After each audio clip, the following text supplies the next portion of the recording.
Praise the lord. మన ప్రభువును ప్రియరక్షకుడైన యేసుక్రీస్తు వారి అతి ప్రశస్తమైన నామంలో మీ అందరికీ ఉదయకాల శుభాభివందనములు మరియు అడ్వెంట్ కాలపు శుభాలు తెలియజేస్తూ ఉన్నాను. ఈ దినము కొరకు ఏర్పాటు చేయబడిన నూతన నిబంధన పాఠ్యభాగము అపోస్తుల కార్యముల గ్రంథము 13వ అధ్యాయము 34వ వచనము.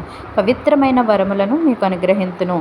ఈ వాక్యమును మనము గమనించినట్లయితే యూదుల సమాజ మందిరంలో పౌలు భక్తుడు యేసుక్రీస్తు యొక్క దైవత్వమును గురించి వివరించుచు ఈ మాటను పలికినట్లుగా మనం చూస్తూ ఉన్నాము. నా ప్రియ సహోదరులారా, నీకు ఉన్నటువంటి ద్రవ్యము చేత, బంగారము చేత, వెండి చేత దేవుడిచ్చే ఉచితమైన బహుమానములను అనగా పవిత్రమైన వరములను నీవు పొందలేవు గనుక నేడే నీవు ప్రభువైన యేసుక్రీస్తుని సొంత రక్షకునిగా నీవు అంగీకరించినట్లయితే దేవుడు అనుగ్రహించే పవిత్రమైన వరములను నీవు పొందుకుంటావని ఈ యొక్క వాక్యము ద్వారా తెలియజేస్తూ ఉన్నాడు. దేవుడు మనకు అనుగ్రహించే పవిత్రమైన వరములు ఏవి అని మనం ఆలోచన చేసినట్లయితే మొదటిగా మనకు రక్షణ అనే వరమును అనుగ్రహిస్తానంటున్నాడు. రెండవదిగా మనకు పరిశుద్ధాత్మ అనే వరమును అనుగ్రహిస్తానంటున్నాడు. మీరు మారు మనస్సు పొంది పాపక్షమాపణ నిమిత్తము యేసుక్రీస్తు నామమున బాప్తిస్మము పొందినట్లయితే పరిశుద్ధాత్మ అనే వరమును మీకు అనుగ్రహిస్తానని ఈ యొక్క వాక్యము ద్వారా తెలియజేస్తూ ఉన్నాడు.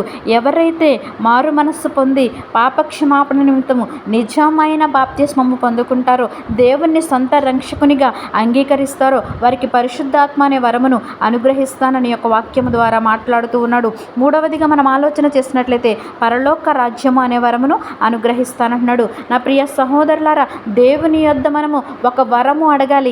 ఏంటి ఆ వరము అని మనం ఆలోచన చేసినట్లయితే నిత్యము ఆయనను వెదకే వరము, యెహోవా ప్రసన్నతను నిత్యము చూచే వరము, ఆయన ఆలయములో మనము ఆయన వాక్యమును ధ్యానించే వరము, మన జీవిత కాలమంతా కూడా యెహోవా మందిరములో నివసింపగోరాలనే గొప్ప వరమును మనము దేవుణ్ణి అడిగినప్పుడు మనకు పరలోక రాజ్యము అనే వరమును దేవుడు అనుగ్రహిస్తానని ఈ యొక్క వాక్యము ద్వారా మాట్లాడుతున్నాడు. మనము నిత్య రాజ్యానికి చేరాలంటే ఈ లోకంలో నీవు సంపాదించిన ధనము నీకు అక్కరకు రాదు, బంగారము నీకు అక్కరకు రాదు, వెండి నీ అక్కరకు రాదు, కానీ కేవలం నీవు ఈ లోకంలో జీవించిన నీతి, యథార్థత అనే గొప్ప గుణలక్షణాలు మాత్రమే నిన్ను పరలోక రాజ్యానికి చేర్చుతాయి. నా ప్రియ సహోదరులారా, పవిత్రమైన వరములను దేవుడు మనకు ఉచితముగా అనుగ్రహిస్తానని యొక్క వాక్యము ద్వారా మనతో మాట్లాడుతూ ఉన్నాడు. నా ప్రియ సహోదరులారా, దేవుడు మనకి రక్షణ అనే వరమును, పరిశుద్ధాత్మ అనే వరమును, పరలోక రాజ్యం అనే వరమును అనుగ్రహిస్తానంటున్నాడు. నీవు ఈ లోకంలో నీతిగా, యథార్థముగా, పవిత్రముగా జీవించినప్పుడు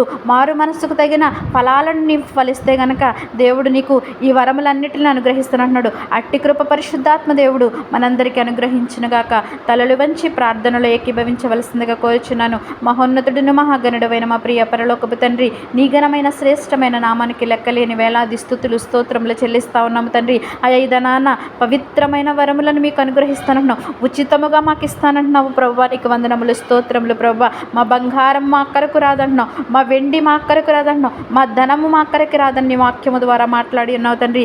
అయా, నీతిగా యథార్థముగా మేము జీవించడానికి, మారు మనస్సు కలిగిన ప్రభువా ఫలములను మేము ఫలించడానికి సహాయం దయచేయమని, నిత్యము నీ రాజ్యంలో ప్రభువా జీవించే భాగ్యాన్ని మాకు అనుగ్రహించమని ప్రభువా ఈ ప్రార్థనని సన్నిధికి చేర్చుకోమని అడిగి వేడుకుంటున్నాము తండ్రి. ఆమేన్.